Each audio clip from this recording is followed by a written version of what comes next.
ஸ்டார்டிங்கில் படம் ரொம்ப நம்ம எங்கேஜாக போகும். நான் கூட சொன்னேன் ஆக்சுவலி எப்போயுமே ஸ்டார்டிங்கில் வந்து படத்தோட நேம் எடுத்து நான் போடணும் ஆசைப்படுறேன், நான் போடல. ஏன் அப்படின்னா அந்த நேம் வந்த சீனில் கூட ஆக்சுவலி நான் மறந்துட்டேன். சீன் வந்து இருக்குங்க தெரியாத அளவுக்கு அந்த ஸ்டார்டிங் அவ்வளோ அழகாக போச்சு.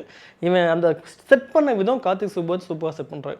அவர் ஆக்சுவலி இந்த 90s காலம் மாதிரி காட்டுறது கூட ரொம்ப பார்க்க அழகாக இருந்துச்சு.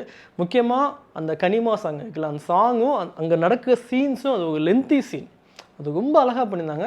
மோஸ்ட்லி சிங்கிள் ஷாட்டில் எடுத்த மாதிரியே இருந்துச்சு நிறையா காட்சிகள், அப்படியே சுற்றிக்கிட்டே இருக்கும். அந்த மேரேஜ் ஃபங்க்ஷனுக்காக கல்யாணம் ஆன தம்பதிகள் சில விஷயங்கள் டான்ஸ் ஆடி பண்ணிகிட்டே இருப்பாங்க.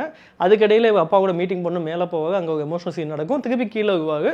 அந்த பிரச்சனைனா அடுத்த ஒரு ஆக்ஷன் சீன் முன்னாடி ஒரு செக்மெண்ட் திருப்பி அவங்க டான்ஸ் ஆடுவாங்க, அதுவும் திருப்பி அப்பா கூப்பிடுவாங்க. ஸோ கீழே போவோம், அங்கே ஆக்ஷன் சீன் நடக்கும். இந்த சீன் ஃபுல்லாகவே அவ்வளோ நல்லா கொண்டு போயிருந்தாங்க. கல்யாணத்தில் ஒரு பிரச்சனை நடந்தது, அதனால சூர்யா ஜெயில் போயிடுறாரு. அங்கே தான் அந்த கண்ணாடி போய் சாங் வருது. அதுக்கப்புறம் அங்கேருந்து இவங்க ருக்மணியை தேடி போவாங்க. ஆக்சுவலி ருக்மணிக்கு உங்களுக்குள்ள கனெக்ஷனே ரொம்ப அழகாக இருக்கும். என்னன்னா வளர்ப்பு தாய்னு ஒருத்தவங்க சொன்னாங்கல்ல, அவங்க இறந்துடுவாங்க. இறந்ததுக்காக காசியில் போய் அவங்க எரிக்கிறப்ப பக்கத்தில் இருந்த இன்னொரு அம்மாவோட சடலம் இருக்குது, அதை எரிக்கிறாங்க. அங்கே இருக்க பொண்ணு தான் இந்த ஹீரோயின்.